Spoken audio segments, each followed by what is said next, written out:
కాళేశ్వరం నీటిని తక్షణం కరీంనగర్ జిల్లా రైతులకు అందించాలని చొప్పదండి మాజీ ఎమ్మెల్యే సుంకే రవిశంకర్ ప్రభుత్వాన్ని డిమాండ్ చేశారు. కాళేశ్వరం నీటిని లిఫ్ట్ ద్వారా మిడ్ మానేరు నుంచి ఎస్ఆర్ఎస్పీ ఎల్ఎండి ద్వారా సరఫరా చేయాలని కోరారు. ఈ మేరకు కలెక్టర్కి వినతి పత్రం సమర్పించారు.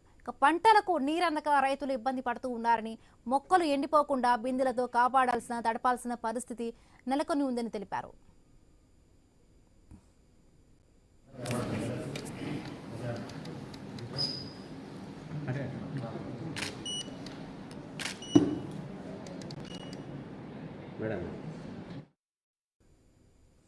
కాళేశ్వరం నీటిని అందించకుండా ప్రభుత్వం రైతులపై పగబట్టిందని సుంకే రవిశంకర్ విమర్శించారు. కాంగ్రెస్ పార్టీకి కోపం ఉంటే బీఆర్ఎస్ పార్టీపై తీర్చుకోవాలి తప్ప ప్రజలపై కాదని హితవు పలికారు.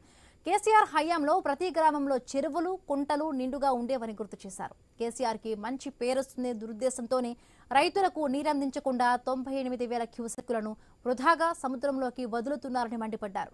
ఇప్పటికైనా కళ్లు తెరిచి రైతులకు నీరందించాలని, లేని పక్షంలో రైతుల పక్షాన పోరాటానికి సిద్ధంగా ఉన్నామని చొప్పదండి మాజీ ఎమ్మెల్యే సుంకే రవిశంకర్ హెచ్చరించారు.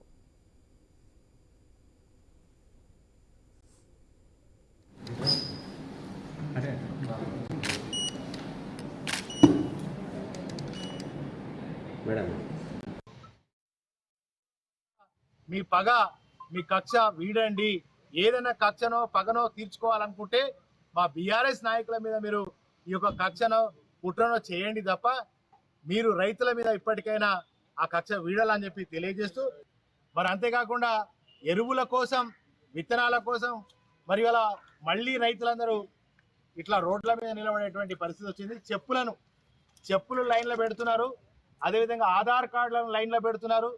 మరి ఇవాళ వాళ్ళ ఐడెంటిటీ కార్డులన్నీ కూడా లైన్లో పెట్టి ఎరువుల కోసం నిలబడేటువంటి దౌర్భాగ్య దరిద్ర పరిస్థితి ఈ కాంగ్రెస్ ప్రభుత్వం తీసుకొచ్చింది. అంతేకాకుండా ఒక రైతు బిందెతో నీళ్లు పోస్తున్న చూడండి, ఎంత బాధగా ఉందంటే రైతన్న గోస, రైతన్న బాధ, రైతన్న ఆక్రోశం.